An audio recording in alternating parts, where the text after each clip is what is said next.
Subhanallah walhamdulillah wa la ilaha illallah wallahu akbar. Subhanallah walhamdulillah wa la ilaha illallah wallahu akbar. Subhanallah walhamdulillah wa la ilaha illallah. Alhamdulillah kita udah sampai Masjid Az-Zikra. Oke, kita langsung jalan-jalan ke dalam masjidnya. Oke. Assalamualaikum warahmatullahi wabarakatuh. Subhanallah walhamdulillah wa la ilaha illallah wallahu akbar. Subhanallah walhamdulillah wa la ilaha illallah wallahu akbar. Ya, alhamdulillah teman-teman, akhirnya kita sudah sampai di Masjid Az-Zikra. Yang lebih tepatnya sekarang gue berada di ruangan, nama ruangannya adalah ruangan Abdurrahman bin Auf. Nah, Abdurrahman bin Auf ini adalah radhiyallahu an, adalah salah satu sahabat yang dijamin surganya oleh Allah Subhanahu wa taala. Nah, buat teman-teman kira-kira tahu nggak 9-nya siapa sisanya? Nah, komen di bawah ya. Nah, alhamdulillah hari ini gue diberi kesempatan bertemu dengan ketua yayasan dari Masjid Az-Zikra. Nah, dengan Bapak Khalil. Khatib Khalil. Bapak Khatib Khalil. Ya. Assalamualaikum warahmatullahi wabarakatuh. Waalaikumsalam warahmatullahi wabarakatuh. Nah, Pak Khatib Khalil ini adalah ketua yayasan dari Masjid Az-Zikra. Bayangin sebesar ini. Nah, Pak Khatib Khalil inilah yang menangani seluruh kegiatan yayasan di Masjid Az-Zikra ini. Gimana kabarnya Pak Khatib? Alhamdulillah sehat walafiat. Nah, kalau untuk dari segi apa ya, kayak mungkin yayasannya Pak Khatib, ada nggak sih visi misi untuk kedepannya dari Az-Zikra ini?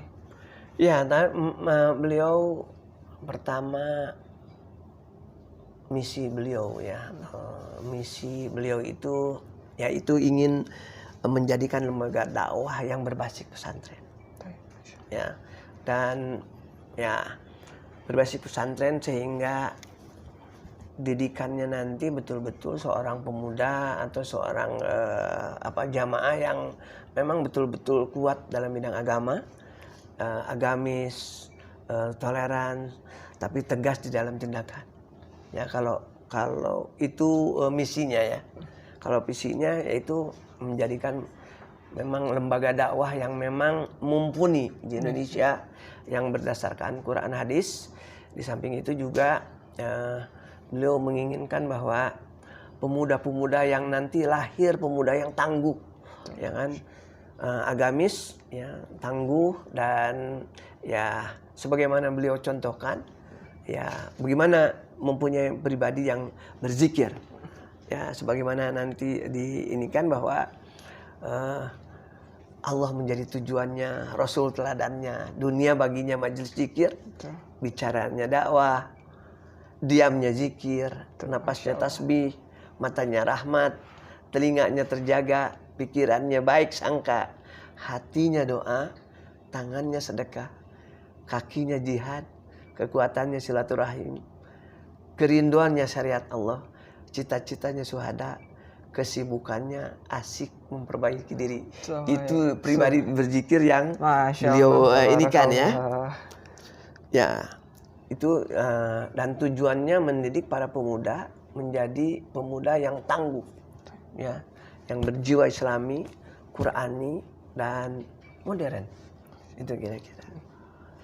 Subhanallah walhamdulillah wa la ilaha illallah Wallahu akbar. Di Masjid Az-Zikra ini ada yang unik sebenarnya. Jadi masjid ini berkonsep dengan eko masjid. Jadi ada 3 poin di sana. Yang pertama adalah air wudhu di sini itu bisa didaur ulang, bisa digunakan kembali. Terus yang kedua adalah air hujan di sini juga digunakan untuk keperluan yang menyangkut air lainnya. Dan yang terakhir adalah penggunaan biogas. Nah, lebih dalamnya lagi kita berbincang-bincang dengan Pak Bayu di sini sebagai pengurus dari Eko Masjid ini. Assalamualaikum warahmatullahi wabarakatuh, Pak Bayu. Waalaikumsalam warahmatullahi wabarakatuh. Nah, mungkin bisa dijelaskan nih, mungkin teman-teman yang nonton sekarang nih banyak yang gimana sih Eko Masjid di Az-Zikra itu seperti apa? Ya, bicara masalah Eko Masjid adalah pertama masjid itu kita terangin dulu ya. Masjid itu sebagai suatu kumpulan umat untuk ibadah, gitu ya. Biar nyaman seperti apa dan tidak juga bisa juga menjaga ramah lingkungan. Contohnya adalah kita mempergunakan air hujan, tadah, yang disebut tadah air hujan, karena tadah air hujan itu kan tidak kita buang sia-sia seperti yang biasa-biasa kita dibuang masuk kali selesai buang, tidak. Jadi di Masjid Az-Zikra ini air hujan kita manfaatkan, itu dengan kita talang-talang itu kita masukkan ke dalam paralon-paralon dan kita tampung ke namanya toren-toren. Oh, toren yang banyak tadi itu ya Pak, ini belakang ya? Tadi. Oh, Masya Insya Allah itu ada 10 toren. Satu toren menampung 4.100 liter air. Masya Allah. Nah itu jadi air yang di dalam toren-toren itu kita gunakan, kalau sudah penuh kita gunakan. Jadi untuk wudhu lagi, untuk bersih-bersih dan segala macamnya gitu. Insya Allah itu dari Allah kembali ke umat. Masya Allah. Gitu. Berarti biasanya kan kalau di masjid-masjid biasa kalau nggak air sumur atau PDAM ya kan, di sini ya kita menggunakan dari alam lagi kan, dari yang Allah berikan kita gunakan kembali. Di samping kita juga ada sumur juga. Ya, Masya Allah. Insya Allah. Yang penggunaan kembali sisa air wudhu bagaimana itu, ya, Pak? Sisa air wudhu tadi kan biasa langsung dibuang juga ke tanah juga atau ke mana lah istilahnya. Ke got Tapi lah, ke got insya Allah. Tapi kalau untuk kita di sini air wudhu kita ini kita gunakan lagi, kita tampung di bak penampungan, kita olah lagi supaya jadi sterilisasi lagi. Nah, kalau untuk dipergunakan wudhu lagi, kita belum mempergunakan karena masih ada perdebatan antara mustamal dan tidak mustamalnya. Jadi air sisa wudhu tadi atau bekas wudhu tadi kita gunakan untuk cuci mobil, siram tanaman-tanaman ini, gitu kan. Jadi kita gunakan lagi, kita kembalikan lagi ke alam lagi. Maksudnya kita kembalikan ke tanah lagi. Gitu. Masya Allah. Gitu. Nah, yang terakhir tuh Pak Bayu kan biogas. Mana ada masjid ada biogasnya, Pak? Coba bisa dijelasin dulu. Nah, di sini kan karena banyaknya tampungan jamaah yang buang pup ya, insya Allah. Nah, pupnya itu kan kita tampung. Tadi sudah kita terangkan di bak pertama, kolam pertama, speed tank pertama, terus speed tank kedua. Nah, di speed tank kedua itulah kotoran itu diambil gasnya, dimasukkan ke dalam pipa-pipa. Nah, keluarlah bisa untuk masak air segala macam. Nah, bak yang ketiga itu adalah air limbah tadi yang setengah kotor.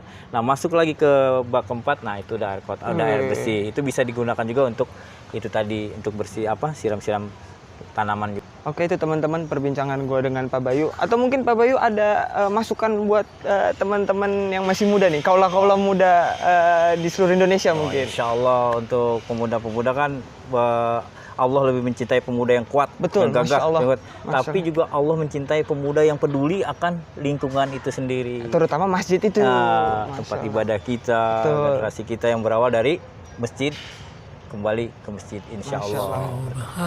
Subhanallah walhamdulillah wa la ilaha illallah wallah. Masih jauh lagi perjalanan gua, jadi lu tetap tunggu aja, ikutin terus petualangan gua. Biasa anak muda bosenan, nggak bisa di satu tempat yang terus di situ gitu loh. Sama sekali nih ngajak jalan Cibiru. Oke? Kita cabut dulu. Assalamualaikum warahmatullahi wabarakatuh. Subhanallah walhamdulillah